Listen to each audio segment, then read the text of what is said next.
ಶಿವಭಕ್ತನ ಕಂಡ ಭಕ್ತರಿಗೆ ಎಲ್ಲಿಲ್ಲದ ಹರುಷ. ಒಂದು ಆರೋಗ್ಯಕರವಾದ ಒಂದು ವಾತಾವರಣನ ನೀವು ಸೃಷ್ಟಿ ಮಾಡಬೇಕು. ಇಲ್ಲಿ ನೀವು ಕೂರಿಸಿದಾಗ ಈ ಡಸ್ಟ್ ಅಲ್ಲಿ, ಈ ಕೊಳೆಯಲ್ಲಿ ಅವಳಿಗೆ ಬೇರೆ ರೀತಿಯ ಕಾಯಿಲೆಗಳು ಬರುವಂತ ಸಾಧ್ಯತೆ ಇರುತ್ತೆ. ಮತ್ತೆ ಅವಳು ಸ್ವಚ್ಛವಾಗಿರ್ಬೇಕು.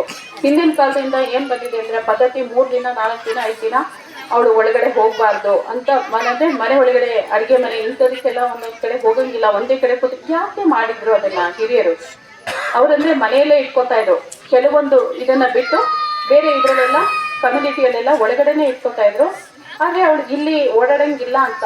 ಯಾಕೆ ಅಂದ್ರೆ ವೈಜ್ಞಾನಿಕವಾಗಿ ಕೂಡ ಅದು ಅವಳಿಗೆ ಆ ಸಮಯದಲ್ಲಿ ಒಂದು ವಿಶ್ರಾಂತಿ ಬೇಕು, ರೆಸ್ಟ್ ಮಾಡಬೇಕು ಅಂತ ಹೇಳ್ಬಿಟ್ಟು ಇದನ್ನ ಮಾಡಿದ್ದನ್ನ ನೀವು ಅದಕ್ಕಿಂತ ಮುಂದುವರೆದು ಏನ್ ಮಾಡ್ರಿ? ಅವಳ ಮನೆ ಒಳಗಡೆ ಇದ್ರೆ ಮೈಲ್ಗೆ ಅವಳು ಎಲ್ಲೋ ಅಡ್ಡಾಡಬಾರ್ದು, ದೇವ್ರ ಶಾಪ ನಮಗೆ ತಟ್ಟಕ್ಕೆ, ದೇವ್ರ ಶಿಕ್ಷೆ ಕೊಡ್ತಾನೆ, ಇಂಥದ್ದೆಲ್ಲ ನಿಮ್ಮ ತಲೆಯಲ್ಲಿ ಬಂತು? ಖಂಡಿತ ಇಲ್ಲ. ಈಗ ಸಾಕಷ್ಟು ಜನ ಉಪವಾಸ ಮಾಡ್ತೀರಾ. ಉಪವಾಸ ಮಾಡಿ ಅಂತ ದೇವ್ರ ಏನಾದ್ರು ಹೇಳಿದೆಯಾ? ಯಾರಿಗಾರು ಕನಸಿಗೆ ಬಂದು ಹೇಳಿದಾನ ದೇವ್ರು ನೀನು ಉಪವಾಸ ಮಾಡಿನೇ ಇವತ್ತು ನಾನು ಪೂಜೆ ಮಾಡ್ಬೇಕಂತ? ಯಾವತ್ತಾದ್ರು ಹೇಳಿದಾನ? ಯಾರು ಕನ್ಸಲ್ಲಾರು ಬಂದಿದಾರ? ದೇವ್ರು ಬಂದಿದಾರ? ಇಲ್ಲ ಅಲ್ವಾ? ಹೇಳಿದಾರ? ಇಲ್ಲ. ಆದ್ರೆ ಉಪವಾಸ ಯಾಕೆ ಮಾಡ್ತೀರಾ? ಹೌದು, ಅದೇ ಒಂದು ನಂಬಿಕೆಯಿಂದ ಮಾಡ್ತೀವಿ. ಏನಂದ್ರೆ ನಾವು ಉಪವಾಸ ಮಾಡಿ ಪೂಜೆ ಮಾಡಿದ ತಕ್ಷಣ ದೇವ್ರು ನಮ್ಗೆ ಒಳ್ಳೇದು ಮಾಡ್ತಾನೆ ಅಂತ. ಆದ್ರೆ ಉಪವಾಸ ಮಾಡಿದಾಗ ಏನಾಗ್ತಾ ಇರುತ್ತೆ ನಿಮ್ಗೆ ಬಾಡಿಯಲ್ಲಿ?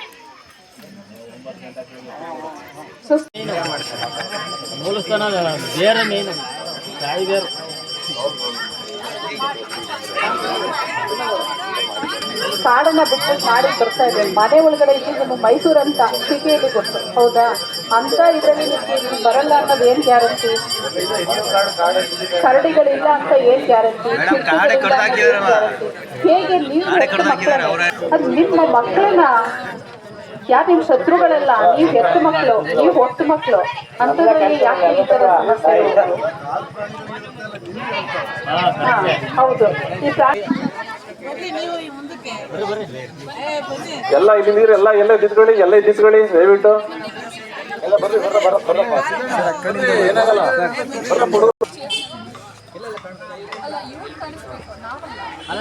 ಗ್ರಾಮಸ್ಥರಾದ ನಾವು ನಮ್ಮ ಗ್ರಾಮದಲ್ಲಿರುವ ಅನಿಷ್ಟ ಪದ್ಧತಿಯಾದ ಹೆಣ್ಣು ಮಕ್ಕಳನ್ನು ಋತುಮತಿಯಾದ ಸಮಯದಲ್ಲಿ ಗ್ರಾಮದಿಂದ ಹೊರಗಿಡುವುದು ತುಂಬಾ ಹೆಣ್ಣು ಮಕ್ಕಳಿಗೆ ಮಾಡಿದ ಅನ್ಯಾಯವಾಗಿರುತ್ತದೆ. ಇಂದು ಘನವಿತ್ತ ನ್ಯಾಯಾಧೀಶರ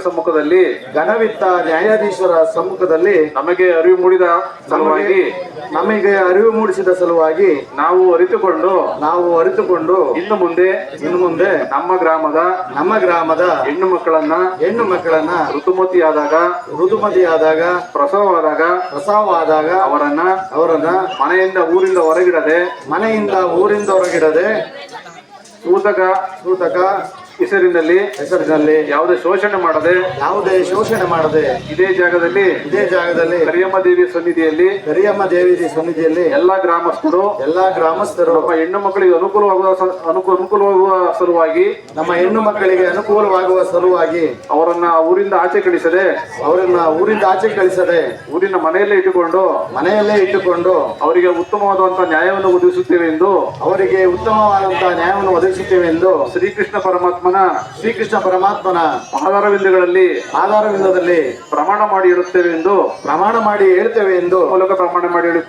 ಈ ಮೂಲಕ ಪ್ರಮಾಣ ಮಾಡಿ ಹೇಳುತ್ತೇವೆ. ಜೈ ಶ್ರೀಕೃಷ್ಣ ಪರಮಾತ್ಮ, ಜೈ ಸತ್ಯಮೇವ ಜಯತೆ.